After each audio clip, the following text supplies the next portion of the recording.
is back. We are back. That's a fact. Come on, I'm throwing out bars today. Okay, I told you guys I was coming back. I'm back with the jump off, as they say. I know you see all the glistening. I'm glisserballing, right? Why did I decide to go out the house on Death Day? Today is the devil's booty hole outside. You feel me? It was ridiculous. I tried to do a little piece of video. I was going to let y'all see what I was doing for the day. No, I was dying. I was dying out there. Y'all ain't want to see that. Y'all ain't want to see that. But welcome all the new subscribers. Welcome and welcome back to my channel. I have a story time for you guys today. You saw that title. Yes, it was real in the field. So I got to give you a little backstory. Okay, so at this time, you know, my son was like 5 and my daughter was 3 months. But leading up to this, I didn't appreciate how the transportation in New York was going. So when I had my son, just my son, you try to get on the train or the bus, I'm holding the stroller in one hand, him in the other hand, and trying to hold a little pole in between my fingers. People sitting in front of me with their eyes closed. So I was like, okay, no, I'm about to have this other baby. Let me get a car. Now, mind you, I took a couple of lessons from family, not official, but I really didn't know how to drive. So I was like, okay, baby daddy know how to drive. My mother was getting a new car and getting rid of her old one. So I was like, okay, I'm gonna snatch that up and have baby daddy drive me around. Whatever I need to do, we're gonna take care of, you know, so I don't have to be, you know, on public transportation with the kids. Fast forward. This day, I had a babysitter, you know. I was staying with my family at the time. They agreed to watch the kids for me, you know.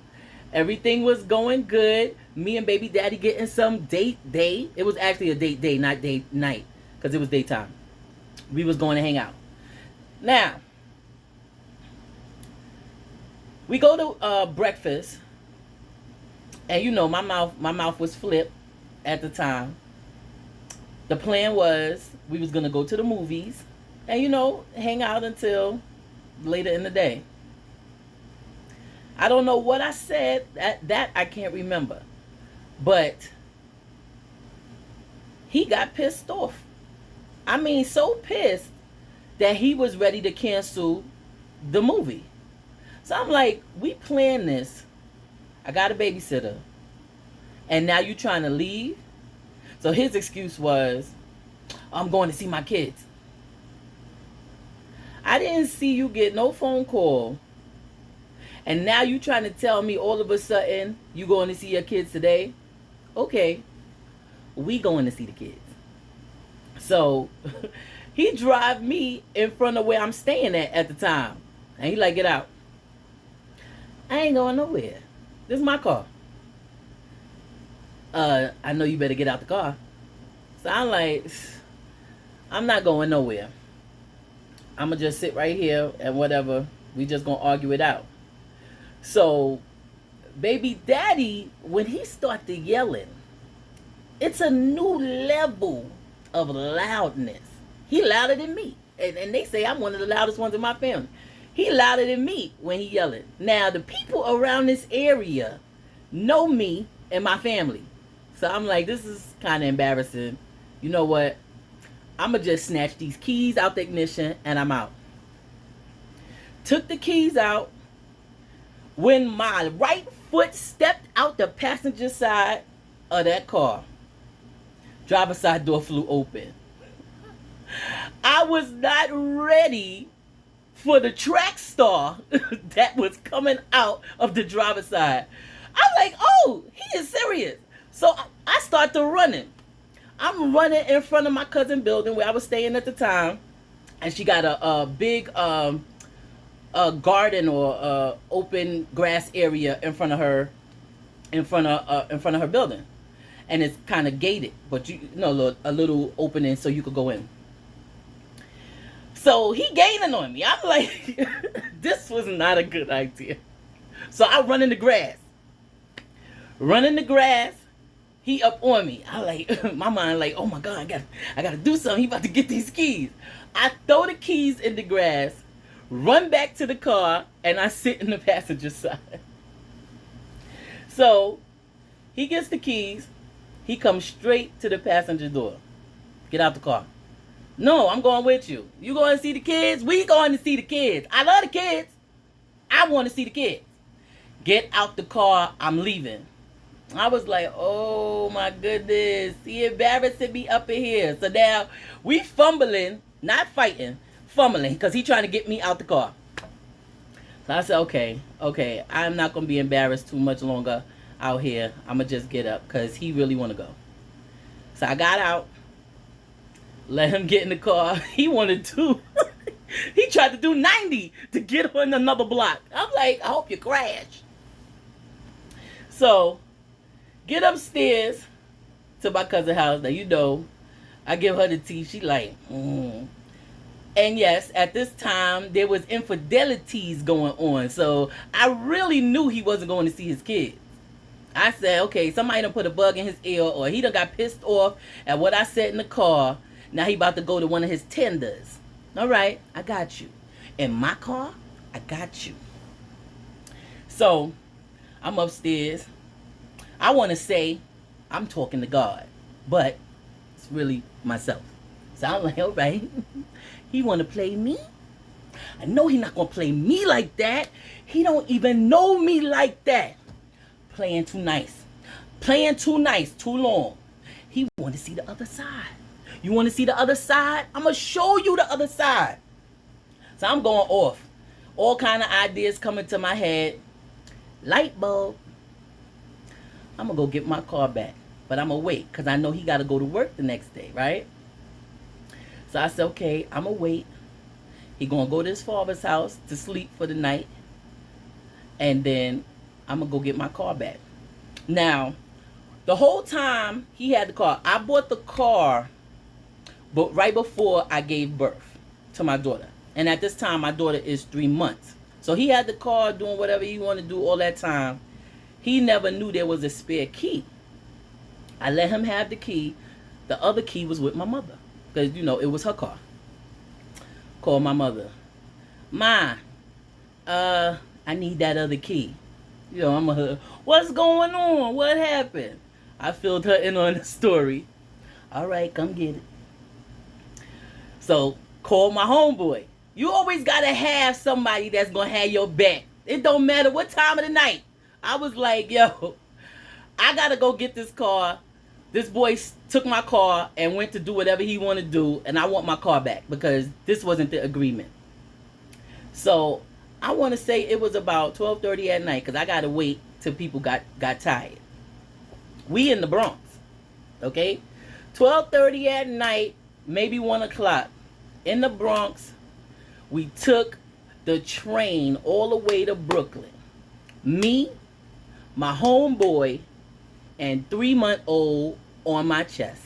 Yes, because my cousin and them was not ready to watch a baby all night, and they didn't know what time I was coming back, so they was like, you on your own. So, Miss Mama's was on my chest, okay? Also, why am I in all black?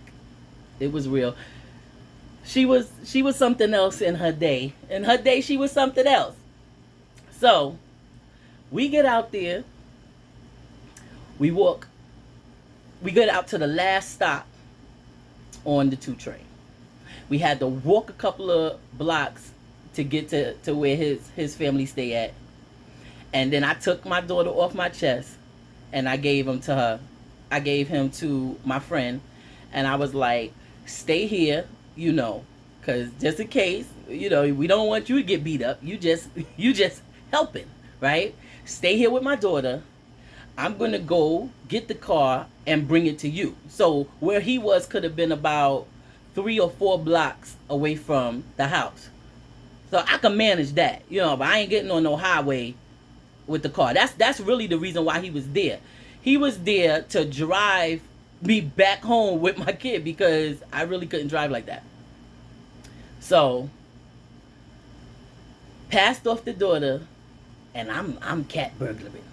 I'm in the street. I'm not even next to the house, and I'm ducking, dodging, moving. Ooh, they don't see me behind the car. Okay, so I locate the car right across the street from where he's staying at. Okay.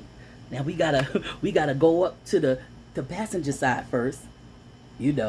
Look over the car. Then let me sneak over to the driver's side, open it. Now it was like a 95 Corolla, so it was no alarm, none of that we had to worry about. We just had to get in and get out. Cause I didn't know who was out there. Everybody know him. He grew up in this area. So everybody know him. And he done had this car now for like 4 months. So, I didn't know what was going on. Get in the car. I ain't even turned on the lights. I just started it up and I took off. So I got the car to my friend, took my daughter, got in the back seat, and he drove us home. All right. Chop that up. Bing. We get a phone call in the morning. It's baby daddy. Hello? What you want? Oh, babe. Yo, somebody stole a car last night. Yo, I don't know what's going on. Do you have insurance? Do you have this? He asking me all the details now. So I'm listening to him panic. And his friend at the job said, ask her, do she got the car? So he ended up, babe, before I call the police, do you got the car? Yeah, I got it. So why you ain't tell me that? You ain't asked. I just told you because you asked. You thought you was going to take my car, the car that I bought for us, and do what you want to do? No. Get your own car now. It's back in the hands of me. Okay? Thank you. So from that, I had to go and get my permit, get my license together. So you know what? That actually, when something bad happens to me, it pushes me to do what I need to do. I went and started driving, and I've been driving ever since. So, we got to say thank you to baby daddy for messing up on that day. But I'm coming back to you guys before the weekend is out with another video. Stay tuned, all right? Make sure you like, comment, and subscribe.